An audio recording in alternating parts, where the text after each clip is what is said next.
Hello guys, welcome to today's video. I'm Wefwafwa Andrew, and it is a very special day for us. It is the World Kidney Day. On this day, people get to spread awareness globally about the functions of kidneys, diseases, and many other things. And I'm privileged to host someone who has knowledge about the kidneys. So he's a YouTuber and he's my friend. He's also a Ugandan, and we are going to hear more information from him. You're most welcome, sir. Thank you so much, Mr. Wefwafwa, for having me on your channel for the first time. Hey everyone who's watching, my name is Gerald Atkwase. Yes. Professionally, I'm a medical nurse, but by training, I specialize more into kidney dialysis or renal dialysis. And today it happens to be the World Kidney Day, and the theme for this year is basically bridging the knowledge gap so that we can better kidney care. But we decided to celebrate this with Eastern Ugandan people because the prevalence of this disease, by the last research, actually shows that the prevalence is high in Eastern Uganda, and that's why I'm happy to feature on his channel. Yeah, you're most welcome, Mr. Giros.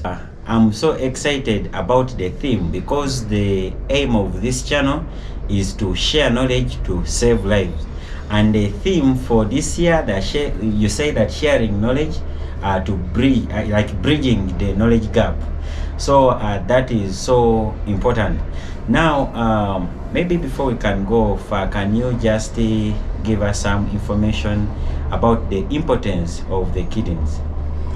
So even before we go to the importance of the kidneys, first of all, like I said, it's World Kidney Day, and the entire fraternity, we have a foundation in Uganda. It's called the Uganda Kidney Foundation, and we always take these celebrations to different parts of the country so that people can have this information available to them. We do a lot of community outreaches and screening. Yesterday we screened all the people in Eastern Uganda, and it was a great experience.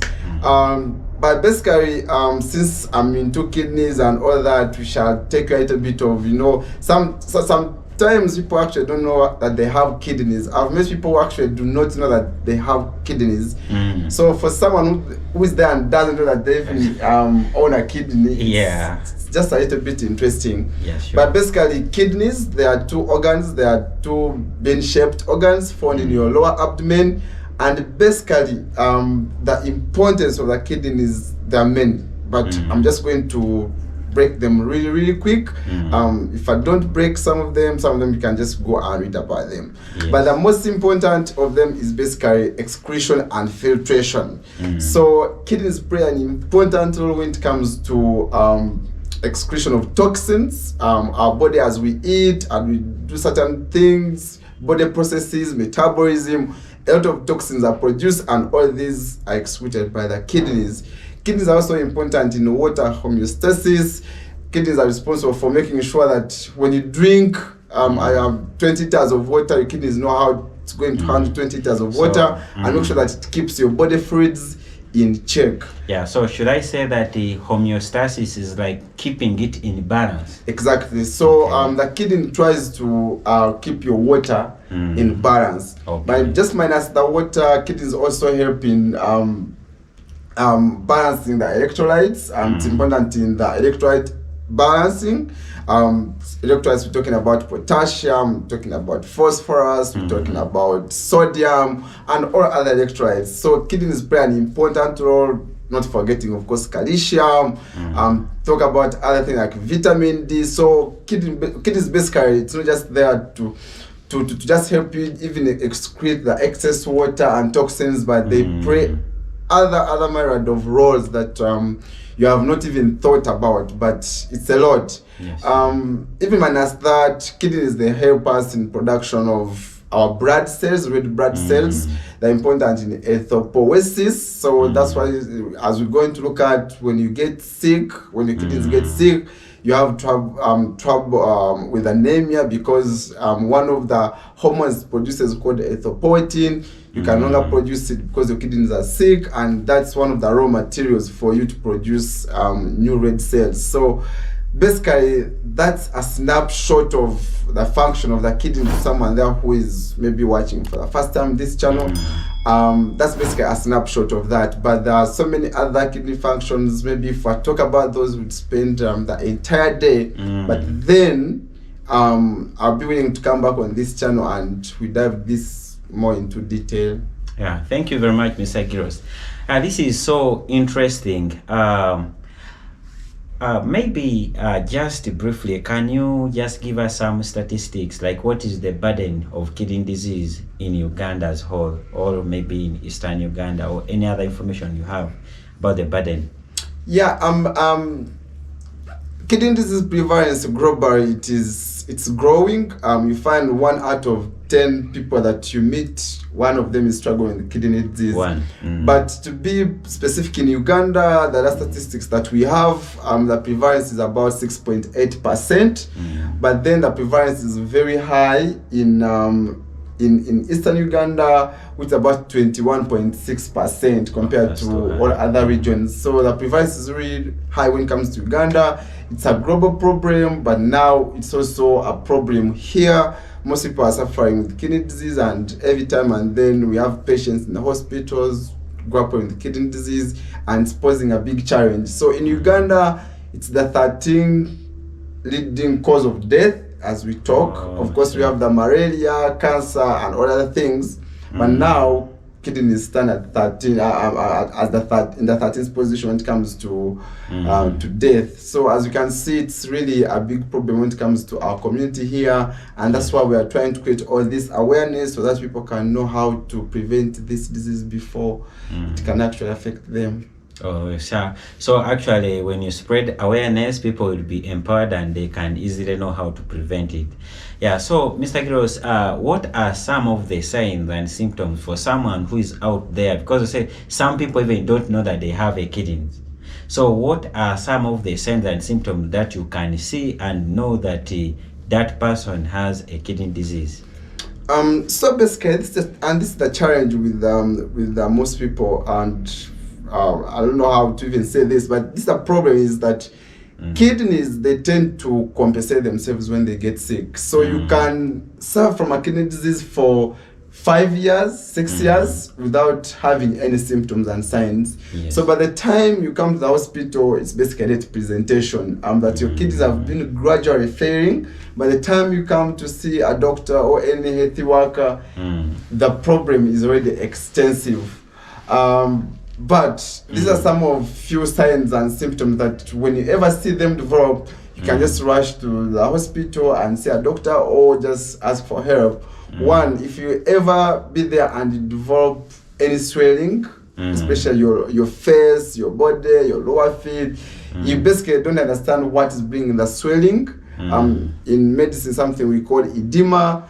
Please go and have your kidneys checked, because like we said, the function of the kidney is supposed to maintain water homeostasis. So if you can realize that your body is holding on to so much water, it basically means that it's not excreting out the water. So you need to really go and have your kidneys checked.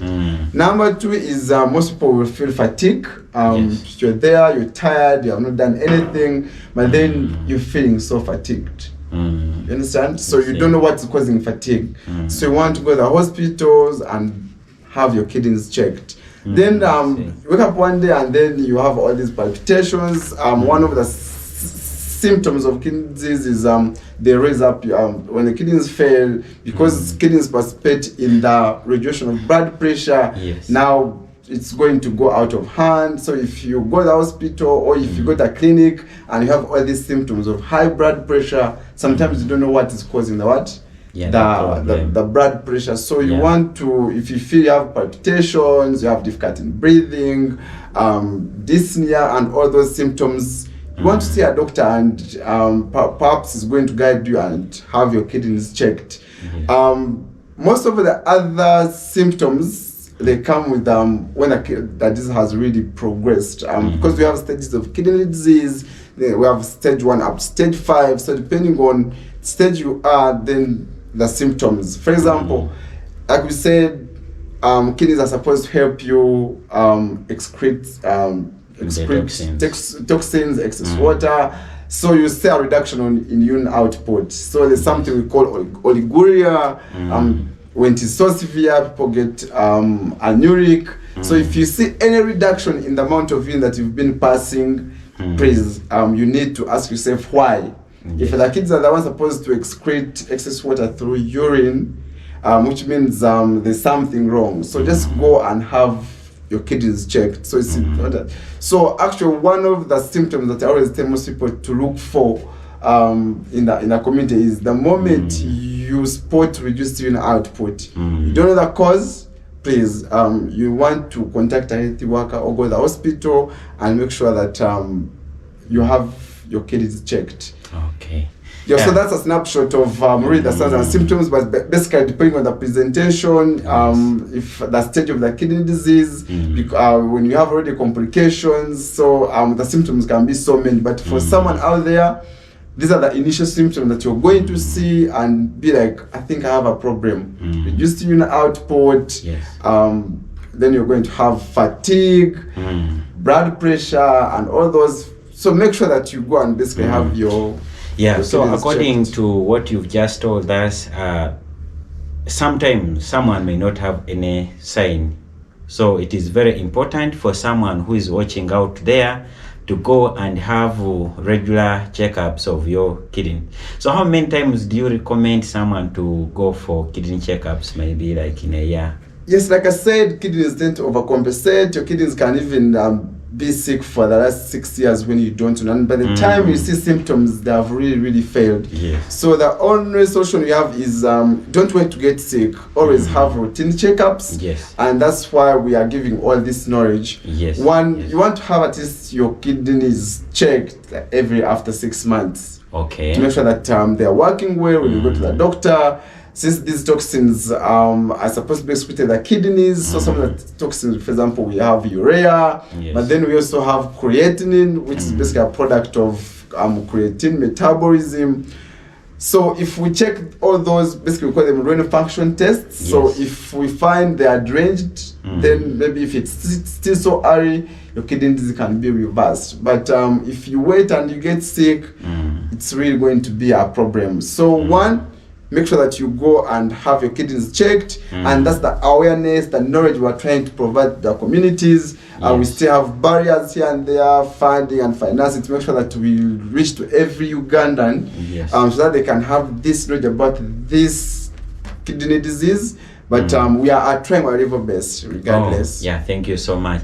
Actually, I've never performed the renal function test. At your teaching has encouraged me to perform one. I believe by next week I should be in position to perform a renal function test. So you say that of course it doesn't show signs sometimes. What about someone who has signs and symptoms? Of course, I would like you even to help us talk about the treatment, but what is the first step? If I've seen that I have signs and symptoms, what should I do? And then how can I be helped in terms of treatment? The moment you see that you have signs and symptoms, first go to the hospital.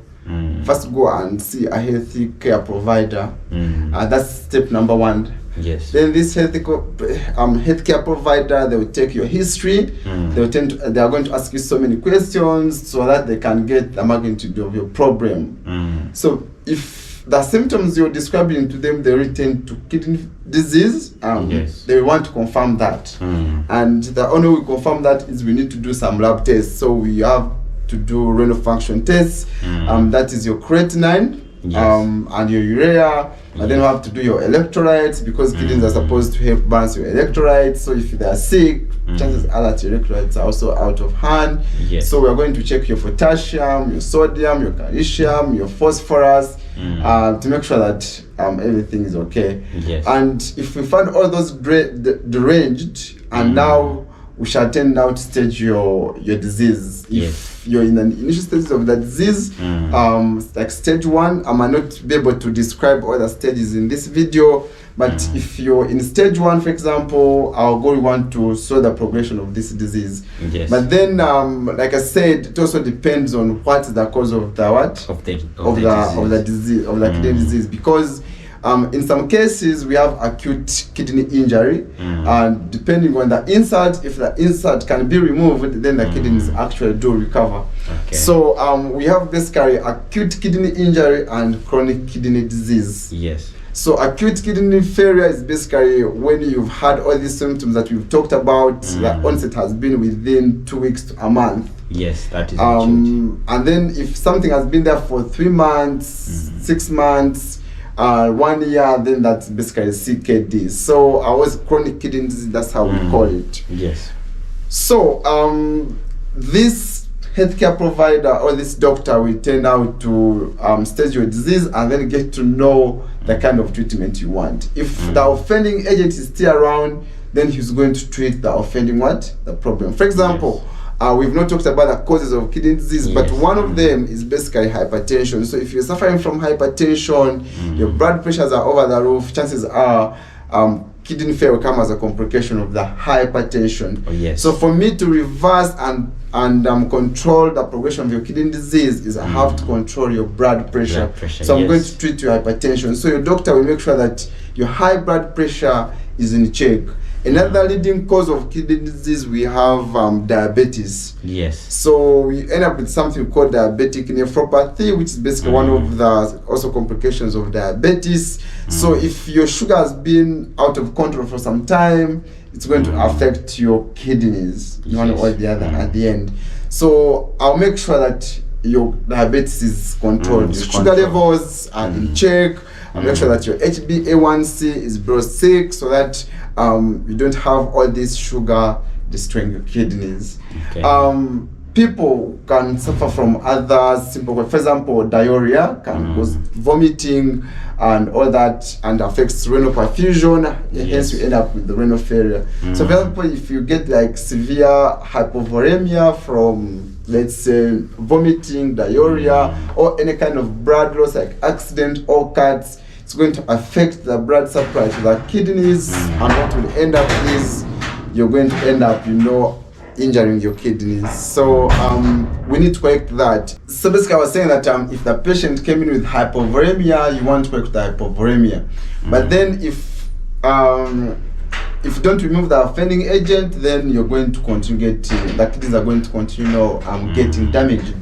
So there are basically causes of kidney disease. We have the polyrenal, the intrarenal, and the postrenal. Yes. So like we said, when you have a hypertension, that is polyrenal because it's a cardiac problem. Hypovolemia, for your information, also dehydration can cause kidney disease. So you don't have to have you don't have to be dehydrated for so long because it has an effect on renal perfusion, and the moment the blood supply to the kidneys is limited, you get to basically what we call renal ischemia, and your kidneys start getting damaged. So you want to make sure that you're hydrating enough, please. And talk about stuff like vasculitis. You can have like an arterial disease that is affecting the blood supply to the kidneys, and then to affect your kidneys eventually. But then when it comes to intrarenal, the conditions that affect the kidneys itself directly, there's so many, starting from inflammatory diseases, talk about glomerulonephritis, nephrotic syndrome, IgA nephropathy, even HIV itself. There's something we call HIV associated nephropathy. It also affects the kidneys, interstitial nephritis. There are other genetic diseases that you out there watching, you don't have control over. Unfortunately, based on your genetics, IgA nephropathy. So there are basically so many glomerular diseases. There are just so many that we can't even fit them in this video. But then some of these diseases you don't have control over them. But then you want to make sure that you learn how to manage what you have control over. But then let's talk about maybe postrenal things that can cause kidney failure. And the postrenal, think about stuff like BPH, benign prostate hyperplasia. If you have like a blood cancer, anything that basically restricts blood supply to the kidney. Not blood supply, but basically anything after the kidney. After the kidney. So anything that blocks the kidneys from excreting the urine or anything, toxins and whatever. For example, you have problem with your urethra. Your urethra has a problem. You have maybe prostate cancer. You have maybe blood cancer. There are other conditions that can affect the ureters, obstructive uropathy. All those conditions basically they also cause kidney injuries. So those are after the urine has left the kidneys. The kidneys. Oh yes. So all those conditions they're going to affect the kidneys because you have reflux of urine and whatever. So you get something called hydronephrosis, and which eventually basically destroys your kidneys. Okay. So basically those are a snapshot of the causes of kidney disease if you're watching. Yes. And that's basically it. And the treatment, you target the causes. Thank you. And then maybe you treat some signs as well. Yes, so you want to target the cause. You want to target really the cause, and then the complications. Yes. If there are some complications, you want to treat the complications, but then your goal should be to actually stop the complications or the complications from happening. But then when patients get kidney disease, so they go through a series of stages. Like I said, you start with from stage 1, stage 2, stage 3, stage 4, and stage 5. So when patients reach around stage 4 and stage 5, their quality of life reduces. So that's something we call GFR or glomerular filtration rate. It goes down. That if your kidney has been functioning at 90% before it got sick, around stage 4 and stage 5, you're around 30% now, or 15% for stage 5. So if your kidney function falls below 15%, your kidneys now need to get supported. So you basically need an extra kidney. That's when you start discussing about kidney transplant and initiation of renal dialysis. So basically for me, I do renal dialysis. So that's the point when we really think about renal dialysis, when your kidneys have completely given up and your glomerular filtration rate is basically below 15%. At that point, the excess toxins can no longer be removed. Electrolytes are getting out of hand. You're getting into uremia and all those kind of things. So at this point, you really need support. And one of the treatments is at this point, basically have like 2 modalities, which is dialysis and transplant. At that point, so basically that is it. So in Uganda here, do we do transplant yet, or just do dialysis? Because I understand you're working in the National Referral Hospital, Mulago? No, Mbarara. Mbarara. Oh, it's Mbarara Referral Hospital. Yeah. So they do like kidney transplant in Uganda.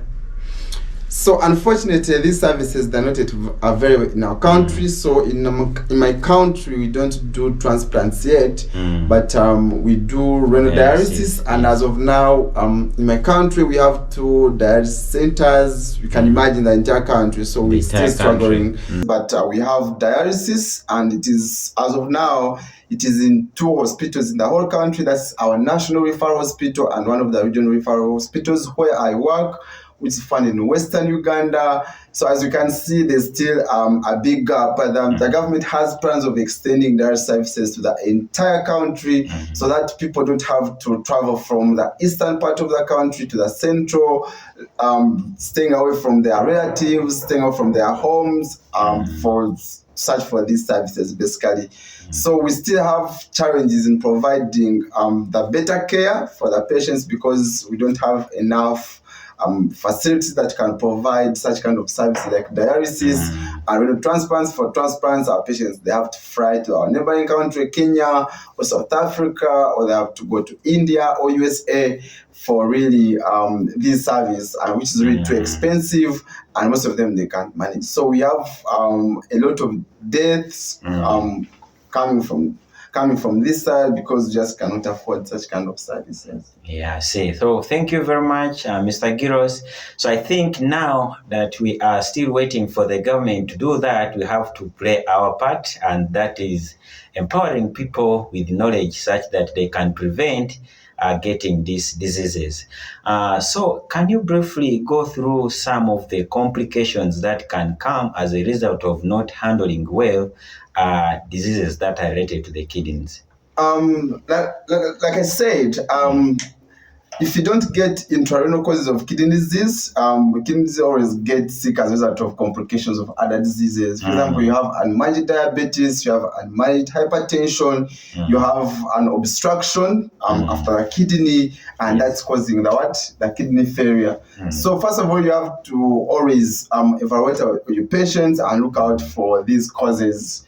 If you don't have anything you can do about the cause, if it's intrarenal, if it's genetic, you just have to do serious supportive treatment. Like we said, maybe refer these patients to get a new kidney. That's always the solutions. But complications of renal failure is one's going to make your heart sick, because we said when you go back to physiology, if you try to look at physiology, basically the kidney is key when it comes to regulating our blood pressure. So if it's out of hand, then our blood pressure is going to get out of hand, and in the long run, it's going to really affect your heart as well. So you end up with cardiovascular problems. So you can end up with what we call secondary hypertension. That's how we call it. But then if your kidneys are not really removing the toxins, they are going to affect if the toxins are too many, they're going to affect your brain. You end up with something called uremic encephalopathy, and at that point you can end up with brain death, and which results into eventual death. Because your kidneys are sick, you can no longer produce erythropoietin, which is basically a raw material, if you want to think about it that way, for the really synthesis of new red cells, or a process we call erythropoiesis, which means you end up with anemia. So anemia will affect your heart as well, and you end up with cardiovascular problems as well. But then also when you have a kidney problem, a kidney disease, kidney is also integral in the homeostasis of other electrolytes like calcium and phosphorus. Calcium is integral for our bones and phosphorus. So if you can't really if the kidneys are sick and they cannot regulate them, then you end up with something called bone mineral disease as well. You get fractures and all those kind of things. So there are many complications of kidney disease which we might not finish in this video, but those are basically a few of them. Yeah, so thank you very much. It has really been a good conversation, but maybe before we go, as you all know, this channel, we usually believe that food is medicine. So I wanted our expert to have something to say about the role of diet in the prevention and treatment of kidney diseases. So maybe would you share with us something to do with that on kidney diseases? Yes, so basically, like we said, if you want to prevent your kidneys from getting sick, basically, food is medicine. And I always tell my viewers on my YouTube channel that eat your food as if it's your medicine today, so that you don't have to eat medicine as if it's your food in the future. Because other people eat like a plate of medicines every single day. So if you want to prevent that, eat your medicine today eat your food as if it's your medicine today.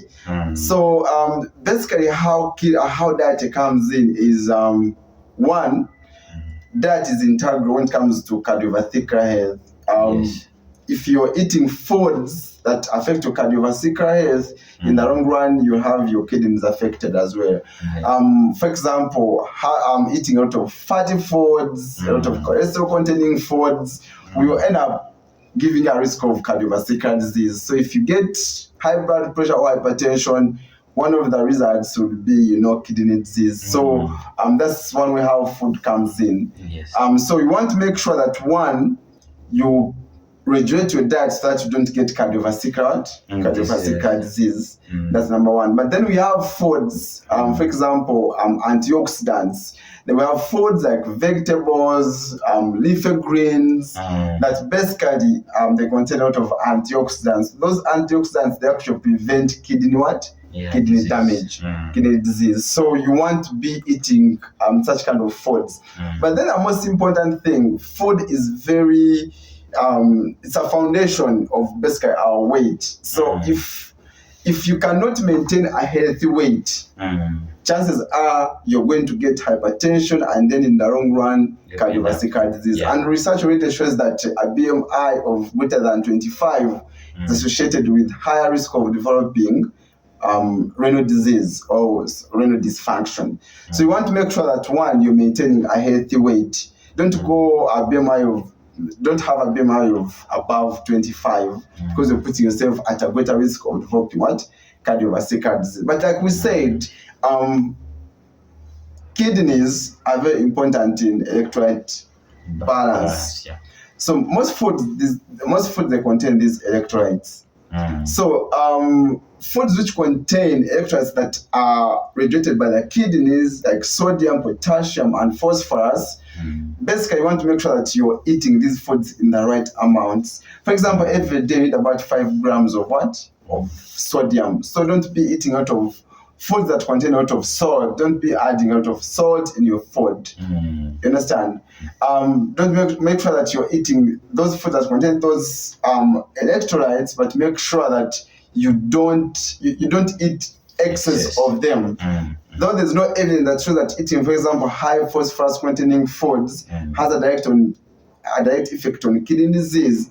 But as we know, as you age, also your renal function decreases, and that's shown that actually renal disease is more prevalent in people above 60 years.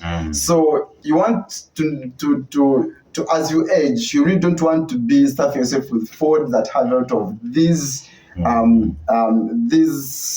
electrolytes, especially phosphorus. So you can eat your potassium, that's okay. You can eat your leafy greens, your avocado, and all those foods, but make sure that you're eating them in moderation. But then if you already have kidney disease, then we have to set an appropriate diet for you, because if you're already sick, it means that if you eat these foods which have these salts or these electrolytes, basically, your kidneys are unable to regulate them well. So we have to put you in a diet that basically does not contain such kind of electrolytes, or they have limited amounts of such electrolytes. So the most important point here that I want you to get is make sure that you maintain a healthy weight, and food is important in maintaining a healthy weight. But especially carbohydrates, if you're eating a lot of carbohydrates, especially which is common right now in the whole world, is you're going to struggle really maintaining a healthy weight, which where you're going to end up getting cardiovascular disease is risk for kidney disease. So that's all I can say about the role of diet. So make sure that you maintain your healthy weight. That's the most important thing. Wow, it has really been a fruitful conversation, and I've really gotten a lot of information. Some of the things that I've known is that when your kidneys have a problem, they can cause you some diseases like hypertension, and yet some diseases like hypertension can also cause kidney diseases. So it's like they move together.